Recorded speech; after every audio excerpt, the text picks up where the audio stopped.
വോട്ടെടുപ്പിന് ഇനി 2 ദിവസം മാത്രം ശേഷിക്കെ കേരളത്തിൽ LDFും UDFും തമ്മിൽ ശക്തമായ പോരാട്ടം നടക്കുന്നതായി പ്രീ പോൾ സർവേകൾ പറയുന്നു. അപൂർവം ചില സർവേകളിൽ മാത്രമേ ഏതെങ്കിലും ഒരു മുന്നണിക്ക് ഏകപക്ഷീയമായ വിജയം പ്രവചിക്കുന്നുള്ളൂ.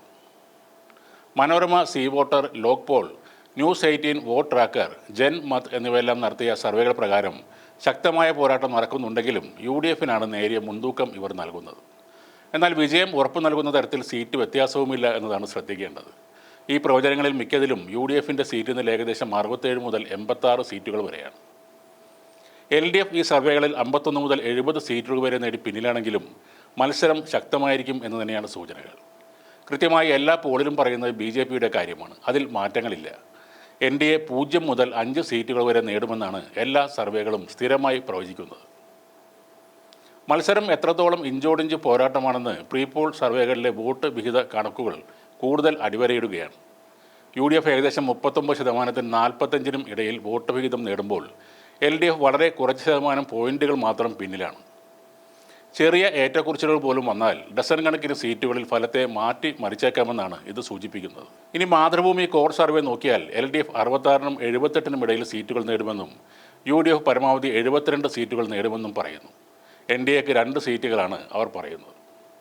അതേസമയം കേരളത്തിൽ ശക്തമായ രാഷ്ട്രീയ പോരാട്ടം നടക്കുന്നു എന്നതിൽ നിന്ന് 3 ഏജൻസികൾ മാത്രമാണ് വേറിട്ട് നിൽക്കുന്നത്. ആക്സിസ് മൈ ഇന്ത്യ LDFിന് വ്യക്തമായ വിജയമാണ് പ്രവചിക്കുന്നത്. 104 മുതൽ 120 വരെ സീറ്റ് LDF നേടും എന്നും UDF 20ലേക്ക് ഒതുങ്ങും എന്നുമാണ് ആക്സിസ് മൈ ഇന്ത്യ സർവേയിൽ പറയുന്നത്. NDA പരമാവധി 2 സീറ്റുകൾ വരെ നേടിയേക്കുമെന്നും പറയുന്നു. നമ്മൾ ഇന്നലെ പറഞ്ഞതുപോലെ ന്യൂസ് മലയാളം സർവേയിൽ LDFിന് പരമാവധി 90 വരെ സീറ്റുകളും UDFിന് പരമാവധി 62 സീറ്റുകളുമാണ് പ്രവചിക്കുന്നത്. എന്നാൽ UDFിന് ശക്തമായ വിജയം പ്രവചിക്കുന്നതാണ് രാജ്നീതി പൾസ്. UDFിന് 94 സീറ്റുകൾ വരെ ലഭിക്കും. LDFിന് 43 സീറ്റും NDAക്ക് 2 സീറ്റും ലഭിക്കുമെന്നാണ് അവരുടെ പ്രവചനം. കേരള രാഷ്ട്രീയത്തിൽ മിക്കപ്പോഴും വ്യക്തമായ ഭൂരിപക്ഷം മുന്നണികൾക്ക് ലഭിക്കാറുണ്ട്. എന്നാൽ 2026 നിയമസഭാ തെരഞ്ഞെടുപ്പിൽ കാര്യങ്ങൾ മാറുമെന്നും ചില സൂചനകളുണ്ട്. ഇത്തവണ അവസാനത്തെ റിസൾട്ടും വരുന്നതുവരെ ഒന്നും പറയാൻ കഴിയാത്ത ഒരു പോരാട്ടത്തിനാണ് സാധ്യതയെന്ന് കരുതപ്പെടുന്നു. LDFിനും UDFിനും ഒപ്പം BJP മൂന്നാം ശക്തിയാകുന്നതാണ് അതിന് കാരണം.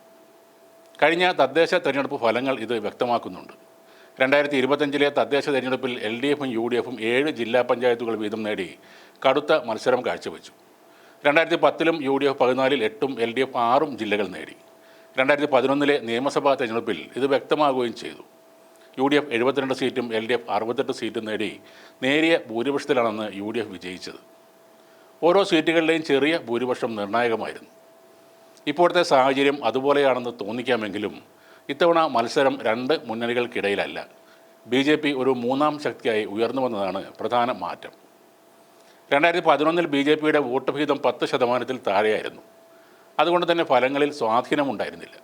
എന്നാൽ ഇന്ന് സംസ്ഥാന വ്യാപകമായ ആധിപത്യമില്ലെങ്കിലും നിരവധി മണ്ഡലങ്ങളിൽ ഫലനിർണ്ണയം സ്വാധീനിക്കാൻ കഴിയുന്ന ഒരു ശക്തിയായി BJP വളർന്നു കഴിഞ്ഞു. ഇത് രാഷ്ട്രീയ സമവാക്യങ്ങൾ മാറ്റി എഴുതും. ഇത്തവണ LDFിന് നഷ്ടങ്ങൾ ഉണ്ടായാൽ പോലും അത് വലിയ തകർച്ചയായിരിക്കില്ല.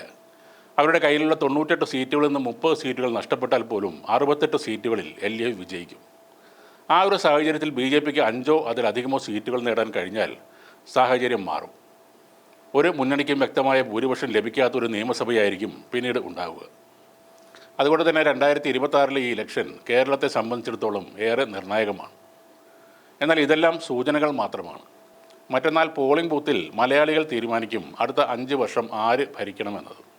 അതറിയാൻ മെയ് 4 വരെ കാത്തിരിക്കണം എന്ന് മാത്രം.